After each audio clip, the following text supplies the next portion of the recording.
I'm sitting with Don Hillman, the Deputy Chairman of the Board of County Supervisors, and I wondered, Don, if you could clarify some of the questions that arose at this public meeting in Farmersville, where there seemed to be some doubt, perhaps, as to what some of the rules were in the case of disincorporation.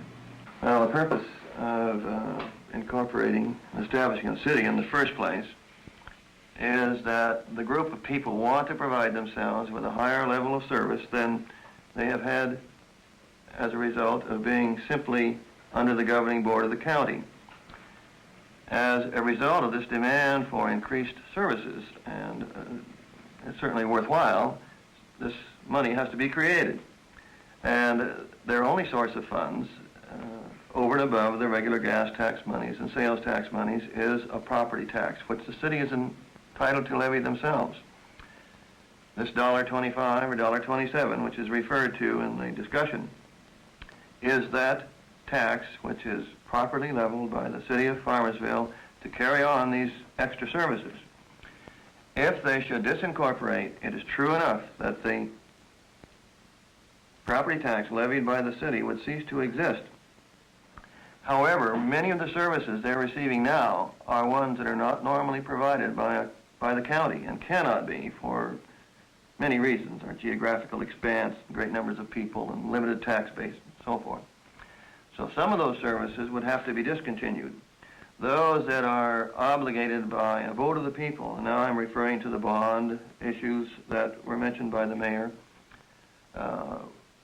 in all probability, our only recourse would be to have the old utility district reinstituted, because before there was a city of Farmersville, there was a Farmersville district, water district. The county, I'm sure, would reinstitute this district. Then that district would have a tax obligation over and above the regular county tax in order to pay off those bonds which they have voted in already. It's certainly not proper, nor is it legal, for the rest of the county to assume a bond obligation for the people of the city of Farmersville, even after disincorporation.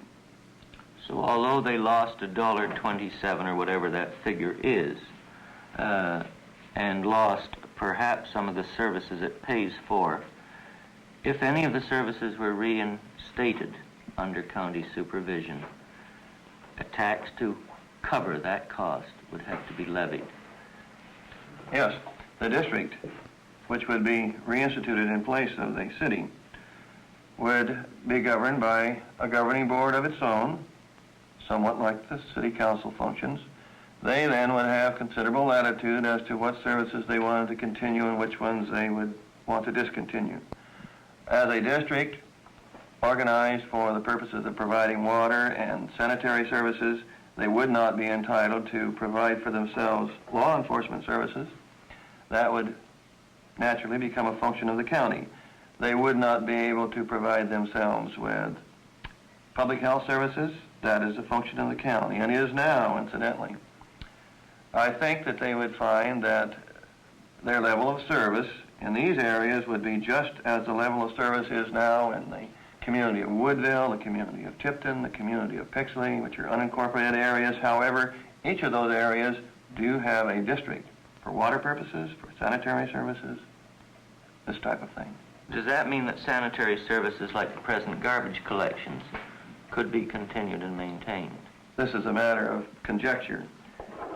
The utility district, which would replace the city organization, would be entitled to conduct such a service if they wished. Based upon the history of utility districts, I doubt very much that they would operate such a service. I think they would depend upon the individuals within the utility district to negotiate independently with a private concern. And there are many such concerns in the unincorporated area of Tulare County that would be glad to come in and serve Farmersville, I'm sure. Someone or several at the meeting discussed or commented on the limitations that are imposed on a city as to the number of bonds it can issue. What are those limitations? Right now, the limit, and I'm just recalling this, is something like 20% of the total assessed valuation. Now, it may be 25. Is that assessed value you speak of the assessed value of property within the city limits or the assessed value within its school area? Depends upon the district that's thinking about an additional obligation. If it happens to be a school district, then they must concern themselves with the total obligation within that district. Some of those obligations may have nothing to do with the school system at all. By the same token, a city or a district must consider those obligations that have been incurred through a school operation as the total existing obligation to the people who reside within their area. In the case of disincorporation, what would happen to the city's present credits that were mentioned of somewhere around $200,000? I believe that was the figure stated. It would become a trust. The county treasurer would assume a trust responsibility for these funds. When the resultant utility district was established, then the funds that had been collected as a result of that operation, as a result of the service of supplying water, as a result of the service of providing for disposal, any service that this district elected to continue, then would once again be an asset and property of the newly formed district or the reinstituted district. Those things that would become an obligation of the county, such as road maintenance, funds built up as a result of gas tax funds, would go into the county treasury earmarked for road, street, and highway purposes. Not necessarily for the Farmersville area, but they would be earmarked to that extent. But they would become county funds. The same thing would be true of any reserves that might have been built up from sales tax funds, because the sales tax would once again be coming back to the county, and those reserves built up as a result of sales tax also would go back into the county general fund.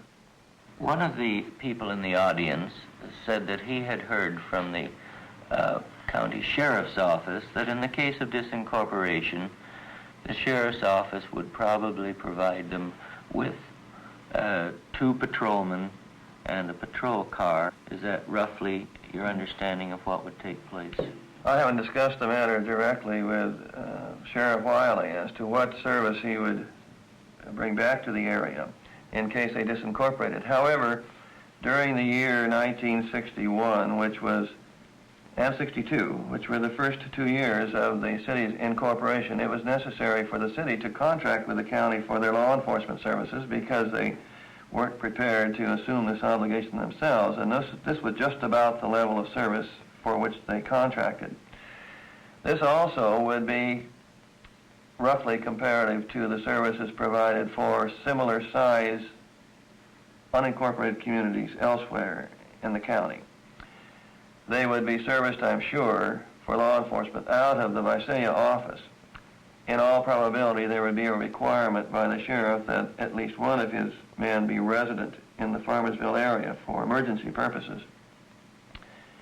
But it would be considerably less than the law enforcement which they have chosen to provide for themselves as a city, and this would be expected. Would the same hold true for fire protection? Since the city of Farmersville is still a relatively new city, Julian, there are many of the services that a city would normally provide for itself that Farmersville hadn't yet assumed complete responsibility for, and fire is one of these areas. The county of Tulare contracts with the state of California for fire protection in the unincorporated areas.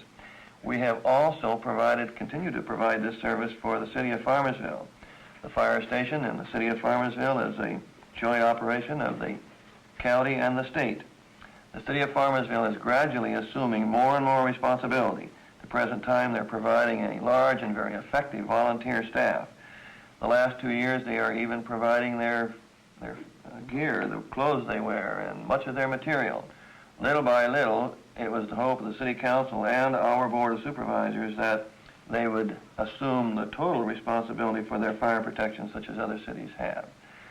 As far as fire protection now, if the city disincorporated, the level of fire protection would remain pretty much the same as it is to present time. Besides these points you've spoken on, can you think of any advantages or disadvantages to disincorporation that the people themselves didn't bring up at their public meeting? Well, I think the one thing that wasn't mentioned, but I'm sure is behind the very reason for incorporating in the first place, is that it gives the people in a given community more latitude on the things they want to do to improve their area.